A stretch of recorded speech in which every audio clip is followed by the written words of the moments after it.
सबसे पहले दोस्तों, अगर आपको पिरामिड के साइज का अंदाजा नहीं है तो आप इस तस्वीर को देखिए। एक इंसान तो इसके सामने चींटी के बराबर है। और क्या आपको पता है कि the great pyramid of Giza सबसे बड़ा पिरामिड है और यह इतना बड़ा है कि इसमें एक या दो नहीं बल्कि पूरे 9 फुटबॉल ग्राउंड समा सकते हैं। और यह एक पिरामिड का वजन करीब 12 बुर्ज खलीफा जितना है। पिरामिड के बनने में 23 लाख पत्थरों का इस्तेमाल हुआ था और उसमें से कई का वजन तो 50 टन से भी ज़्यादा था।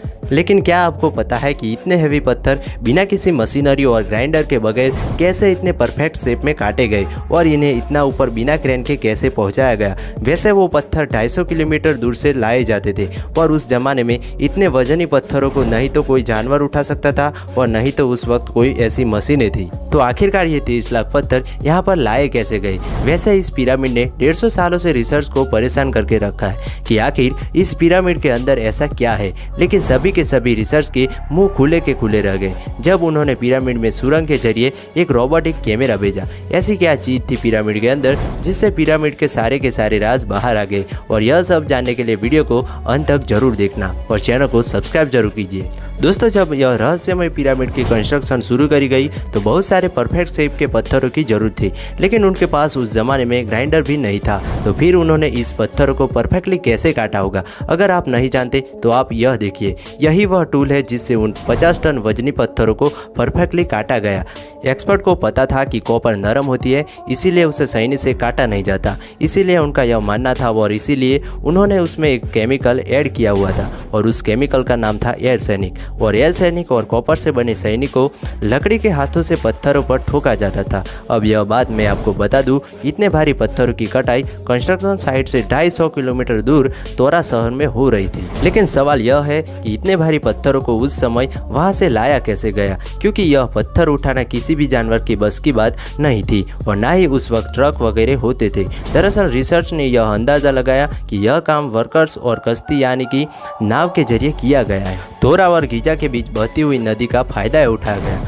वैसे रिसर्च के हिसाब से यह काम बहुत मुश्किल था। उनका कहना है कि इतने भारी पत्थरों को कश्ती से ले जाने और उसे चढ़ाने और उतारने में कम से कम 500 लोगों की आर्मी लगी होगी। अब रिसर्च को सारे सवालों के जवाब मिलना शुरू हो गए थे, लेकिन उन्हें अभी भी एक सवाल अंदर ही अंदर खाए जा रहा था कि आखिर यह इतने भारी पत्थर ऊपर गए कैसे। कई एक्सपर्ट का यह मानना है कि या तो ये पत्थर स्पाइरल ट्रैक से ऊपर गए होंगे या फिर जिगजैग ट्रैक से, या फिर ये सभी पत्थर मजदूरों की मदद से ऊपर खींचे होंगे। अब आप यह सोच रहे होंगे कि आखिर इस पिरामिड के अंदर ऐसा क्या है कि इसको बनाने के लिए 3 लाख मजदूरों से दिन रात मजदूरी कराई गई। दरअसल आज से 150 साल पहले एक आदमी पिरामिड से गुजर रहा था और अचानक से उसने एक जैकल को देखा। उसने उसको भगाने के लिए उसके तरफ एक पत्थर फेंका। उस आदमी को जरा भी अंदाजा नहीं था कि अगले ही पल वह पिरामिड की एक खास चीज को देखने जा रहा है। जैसे उसने उस जैकल पर पत्थर फेंका तो वह दौड़ के पिरामिड की एक छोटी सी सुरंग में घुस गया। यह देखकर उस इंसान से रहा नहीं गया कि आखिर पिरामिड के अंदर है क्या, और वह बिना देरी किए पिरामिड के अंदर चला गया। अंदर जाते ही उसने खुद को एक सीक्रेट चैम्बर में पाया। उन दीवारों पर अजीबोगरीब भाषा से कुछ लिखा हुआ था और यही वह दिन था जब रिसर्च को पता चला कि पिरामिड के अंदर एक सीक्रेट चैम्बर भी है। 1980 में पिरामिड में एक खास किस्म की एक्सरे फेंकी गई और इससे उनको पता चला कि पिरामिड के अंदर क्वीन और किंग चैम्बर के अलावा भी एक सीक्रेट चैम्बर है। उनको ऐसा लगा कि यह वही चैम्बर है जिसमें पिरामिड के सभी राज दफन है। आखिर इस चैम्बर में है क्या, यह पता करने के लिए 5 सालों में एक खास तरह का रोबोटिक कैमरा तैयार कराया गया और उसे एक सुरंग के जरिए अंदर भेजा गया। लेकिन 200 फीट आगे जाकर वह कैमरा अचानक रुक गया, क्योंकि उस कैमरे के आगे अब पत्थर का स्लैब था और उस पर 2 कॉपर हैंडल भी लगे थे। लेकिन साइंटिस्ट को उस पत्थर स्लैब के पीछे का रहस्य जानना था, जो कि 4500 सालों से पिरामिड में दफन है।